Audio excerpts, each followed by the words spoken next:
Today I'm going to respond to a number of comments and questions that were posted underneath the videos on my channel. First of all, what I want to say is thank you to everybody who takes time to respond or to comment or to post something useful or to ask a question. I read them all, but unfortunately because the videos take me so long to make, I don't get as much time to respond to comments as I would like. However, what I can do is I can put together a video like this periodically, and if there's any questions that I see that keep coming up, I can just do a response in a video like this. Question number 1. How will you take the photo of the motherboard? I've been asked this a number of times. How do I get the images of the motherboards that I use for my channel? And the answer is this right here. I bought this Epson Perfection V600 photo scanner for €400. Now you need to be very careful if you're thinking about doing the same thing. A lot of the scanners, most of them in fact, are CIS technology scanners. You need a CCD technology scanner if you're going to try and scan motherboards. This was one of those that was available. I decided to buy it and just see if it was any good for scanning, and the results are in my videos. So if you like what you see there and you want to get similar, this is the scanner you need. So my process, start to finish, is to simply clean the board with a toothbrush, just to get off any dirt or anything like that. We don't want that on screen. Scan it with Epson Perfection V600 at 1600 dpi using the bundled Epson scan software that comes with the scanner. That then gives me a JPEG, front of the board.jpg and back of the board.jpg of the two images there.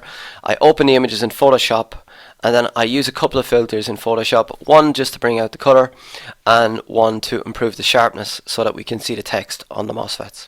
And that's how it's done. Question number 2. From where you get your boards? Well, where I get my boards from is probably the same as where you guys try to buy your boards from. eBay, Facebook Marketplace, and there's a number of second-hand sites here in Ireland that also sell, working and non-working laptops. Now, as I'm sure anybody who's ever bought from second-hand sites knows, it's far from the perfect way of getting boards, because people describe them with faults that may not necessarily be accurate. I've bought motherboards that were supposedly faulty, but then I plugged them in and they just worked. And you're spending a lot of time trawling through these sites to pay for individual boards.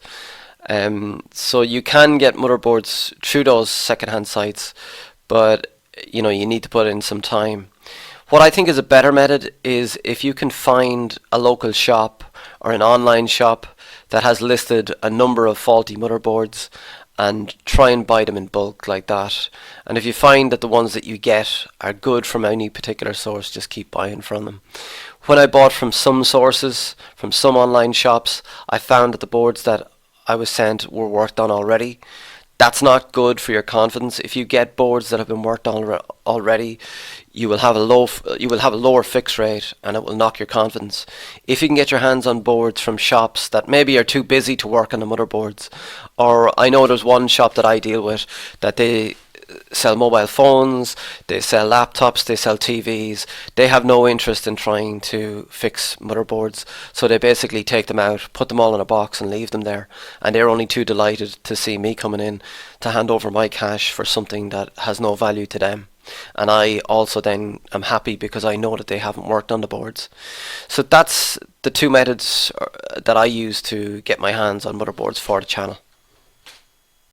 The third question that comes up quite a bit is this one here. I have one question about the schematic diagrams. Where is best place to get them, please?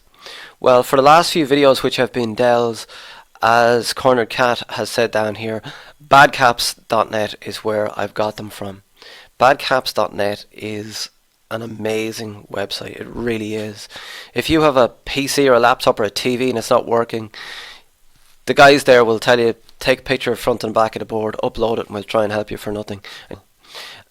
When I go to that site, I just put in a search for the motherboard that I'm looking for. I usually just put the word schematic afterwards. And I tend to find most of the schematics for the Dells and HPs, but I've never found a Toshiba one. I don't think Toshiba, it's possible to get them. But like I said, for any of the Dells motherboards I've needed for the last few videos, I've been able to get schematics for those from badcaps.net. And question number 4. Hello, can somebody tell me why in diode mode the red probe is in ground? I get this query quite a bit under the comments, and I get asked to make a video on what diode mode is and why the probes are placed where they are. I can't see myself doing a video on that. One of the things I'm conscious of on my channel is to try and do something unique, and when you search on YouTube you can find other channels that have done really good descriptions of diode mode, when to use it and how to use it. Even the master himself has done one on why I'm always in diode mode. If you scroll down, there's also other ones. There's one from iPad Rehab Soldering. She's very, very high level and goes into a lot of detail. And there's other channels just have descriptions as well. I don't think I can do a video any better than what's been done by these guys already. If I thought I could, I would certainly do a video on diode mode, but for the moment I won't be doing a video on that, and I would just suggest maybe downloading all of those, going through them all one by one, and see if you understand it after that. And to question number 5. Well, it's not a question really, but Mr. at Johnny Depp 5022 posted 3 weeks ago. Nice way to explain, unique and best. Keep it up, dude. Good luck from India. And good luck to you, Mr. Johnny Depp from Ireland. He must have moved over there after the court case. But seriously though, thank you for your comment, and it's this line that I'm interested in here. Keep it up, dude. And there's other comments that have said, please keep making these videos, please keep doing these, etc, etc. So I just thought I would provide a quick channel update. Now, when I started this channel, there was really 2 reasons I wanted to do it. Number 1, I wanted to present my repairs in a unique way using the graphic software that I have, and I thought it might complement all of the other excellent sites out there like Soren's repair channel and Alex's channel in the States, which would be probably my 2 favourite sites. So I thought I could bring something maybe a little unique to it using the graphic software, and some people do like the way I do them. The second reason for me setting up the channel was by giving myself a project every week to present a video and upload it onto YouTube.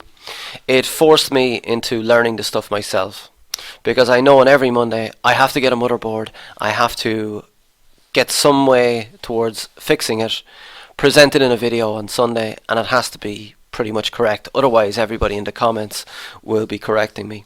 So in that way I forced myself into learning something that I wanted to learn. So I set myself a target of uploading 100 videos, and as you can see we're at number 87 at the moment.